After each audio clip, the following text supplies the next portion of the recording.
Hello everyone and welcome back to Mark Anthony's Music Picks. I hope everybody's enjoying their holiday. Right now we're in the week in between Christmas and New Year's, and I personally have been taking the time to go back through some of my older records and just enjoy some of the stuff that hasn't really been touched in a while. And that sort of became the inspiration for this episode. And today's episode is going to be about the original version of Fluff Prog. Now, Fluff Prog is a term that came about recently as a result of labels like Shanti Radio Moscow, All Day I Dream, and I would say to a lesser extent, the Lost and Found label run by Guy J. But all three of those are basically progressive house labels that are putting out modern progressive house that is very soft and inoffensive. And to a lot of people, the Fluff Prog iterations that are coming out are kind of new, but I realized that looking back through some of my older catalog, that Fluff Prog actually was around in the 2005 to 2008 time period. So progressive house from, I would say, 2001 to 2004 was one of my favorite eras. That's when Satoshi Tomiie and Saul and other kind of dark, grimy progressive house labels were putting out almost formulaic but very effective progressive house club tracks that were all dark. And everybody loved that era. There's a ton of mixes that came out in that era, like some of the Global Undergrounds focus on that. An example would be the Moscow episode or mix. That actually might have been a little bit before 2000, but either way, it sort of captures that dark dungeon type progressive house feeling.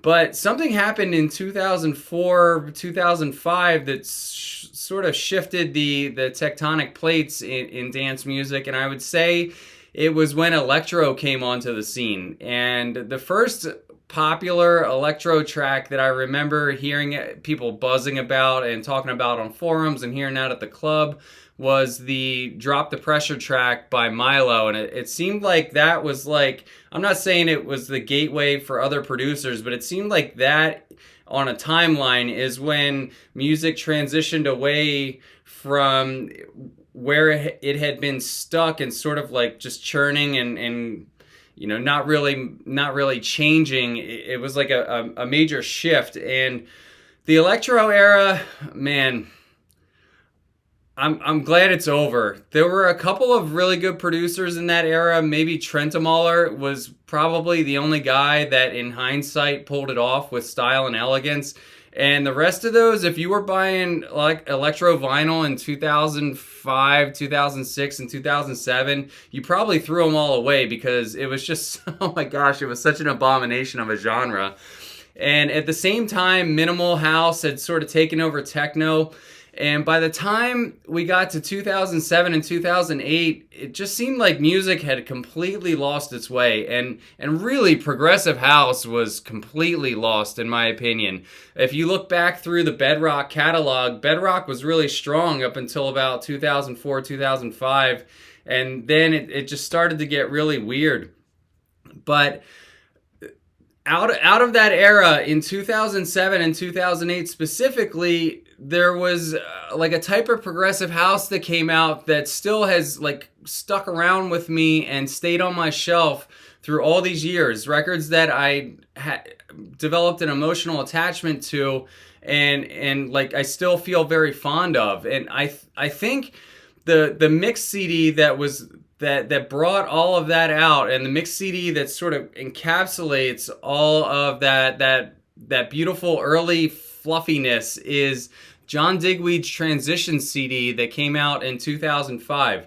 It was a very ubiquitous release. It was in places like Sam Goody, and I don't know if FYE was around, but the FYE equivalents, they all were selling it. And Doombot, my DJ friend from back in the day and still now, was the one that introduced me to it. And he was really obsessed with it. He played it all the time, and he had the whole thing memorized.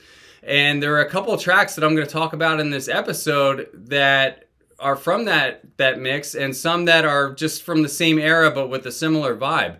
So there was a fluffy, progressive, I call it rainbow house, because when I listen to these tracks, they sound like every color sort of coming together at once, right? They're not dark, and they're not just bright. They're just like this sort of conglomeration of all these like crazy melodies, and the one thing that they have in common is that they're very inoffensive and they're very happy and joyous to listen to.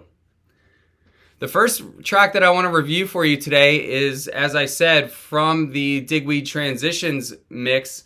And this is by an artist that made his debut on the Transition CD. This is Dana Bergquist. And this record is interesting to me for a lot of reasons.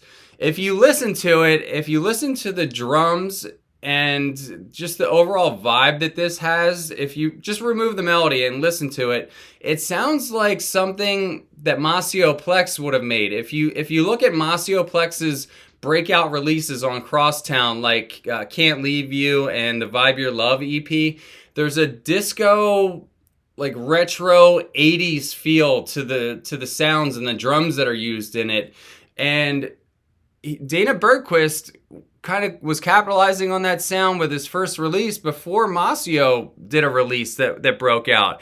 And this obviously is not nearly as popular as something like Maceo's Can't Leave You Alone, but the track McEnroe on here, McEnroe, however you want to say it, the original mix is just a stunner. So if you took the melody off the top of this, it would very convincingly pass as a Maceo Plex record. But Dana Bergquist added a melody on here that every time I hear it, it's very similar in the sound of the original Mario Brothers. When you would get a one-up, it would play a little, I don't know, 5-note melody, and that melody is sort of captured here. I think it's like slightly different, but I don't know if that was intentional or not, but Dana definitely created something that was memorable here. And this is something, like I said, I'm still holding on to this 14, 15 years later. So it really tells you how potent this was.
Next up is by an artist that came out around the same time, 2007, 2008, and started releasing interesting music that, you know, I guess fits the bill for progressive house, maybe a little bit of progressive house and tech house fusion. Like I said, music in 2007, 2008 had really no identity, and people were heading in multiple directions, and it was kind of a mess. But that makes some of these tracks hard to pin down as far as the genre goes. This is David Garcet's EP called, the track that I want to focus on is called Eero on here. Now, Eero basically sounds like The Field. If you remember The Field, he dropped his debut album that was very popular and is still held onto by collectors. It came out in 2007. It was called From Here We Go Sublime. And The Field broke out with these very loopy, elongated tracks that just basically sounded like a very stretched out sine wave. Like they would sort of shift you up and shift you down, but in a very gradual manner. And some of the Fields tracks would stretch out 8, 9, 10, 11 minutes in some cases. And I feel like David Garcet's track Eero here, which came out a year after the Fields' debut album, sort of capitalizes on that. Even the bass line in this is inoffensive. There's a vocal sample that is, I can't even understand what the girl's saying, but there's something about it that makes you feel okay. And I think that's something that a lot of these records that I'm going to talk about with you today have in common. It's very meant to make you feel happy and meant to lift your spirits.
My next pick is one that came to Doombot and I when we would hang out back in the day and just listen to digweed mixes and try to find new music all the time. That was what we did in the evenings when we were hanging out. And this track was one that sort of came to us in a digweed mix. I can't remember which mix it was. Something that he was doing for a podcast, I believe. It was later on used in the Transitions Volume 2 CD. But before that, this track, it's by Chaim. It's called Dana, and the remix that I want to focus on is the Guy Gerber mix. This came to us in a mix where the track didn't have the ID, and I think we were posting about it on forums, or somehow we got the ID, but the track hadn't been released yet, so there was sort of a hype around the track. I remember there being threads about it, and people were seeking it out because it was so interesting. I guess you could say that this is similar to the David Garcet track that I just talked about before, in that it's somewhere between tech house-ish and progressive house. I'm probably more towards progressive house. This is super light and fluffy. There is kind of a pumping, pulsating kind of like chug to it that underlies it, but it's almost like drowned out by the twinkling melodies. This record has a major twinkle factor, and when I talked about that feeling of like a rainbow of colors kind of coming at you in sonic format, this record is a perfect example of that.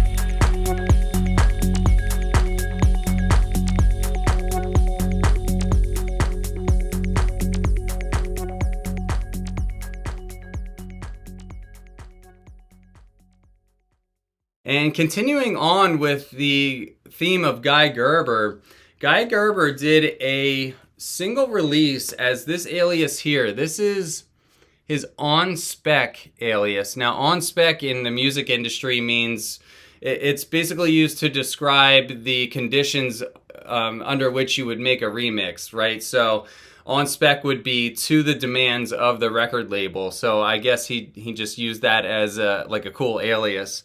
But here he has this track called Knights of Columbus that was, again, going back to the Digweed Transition CD, it was featured on there. And out of everything in my episode today, this is probably the most fluff. I know that this track was resurrected by Digweed because it was brought out at basically in like a classics portion of a set. Digweed played at District 36 in Manhattan years and years ago. I wasn't at the party, Doombot went, and I was looking at the track list afterwards, and everybody was saying that right near the closing of the party, this track was dropped. It makes sense to play this closer to the closing of a party because of just how unashamedly mushy and kind of fluff it is by nature. There's almost nothing aggressive about it. It's got like some kind of some just it's odd. It's got odd melodies. It's got like kind of a snare drummer, like a drummer's roll, like a drum roll snare going on in it. And it's really just a super eclectic piece of music here. For me, I personally wouldn't play this anytime past when the sun went down, because to me this is a lazy afternoon, maybe even like opening track. But I could also see it as a closer. But really one of the most eccentric and odd things that Guy Gerber has ever produced.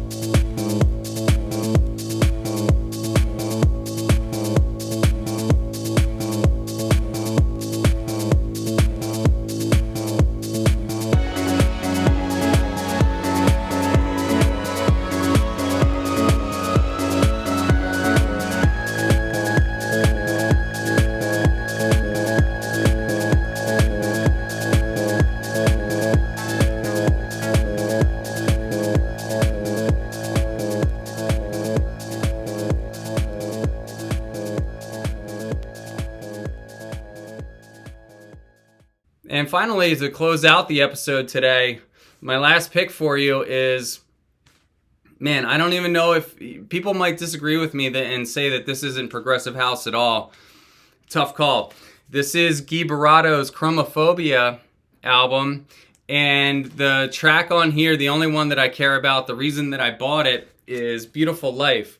Beautiful Life was, in my opinion, Gui Boratto's breakout track. Gui is a producer from Brazil that is still making music today, but back in, I would say 2004, 2005, he had an original album that came out that barely got any attention. I guess it was released on more of an obscure label.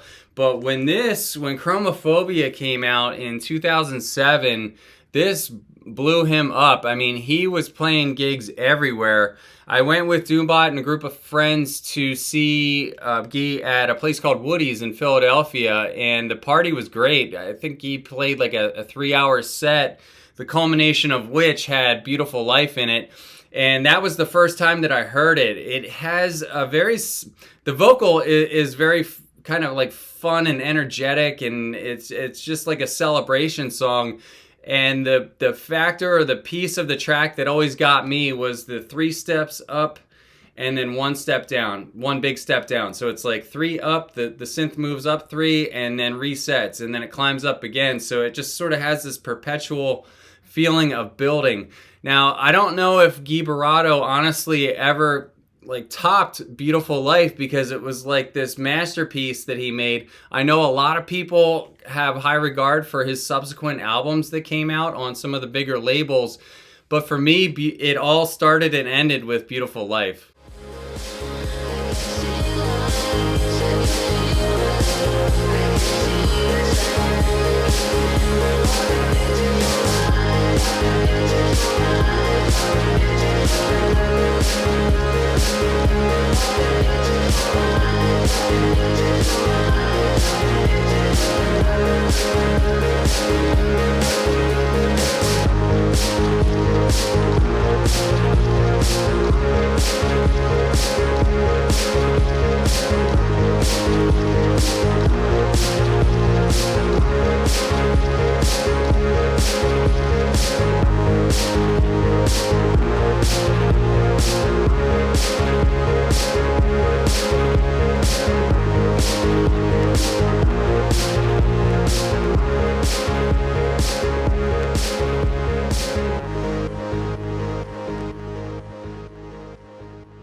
All right, that's all for today's episode, guys. I hope you enjoyed this.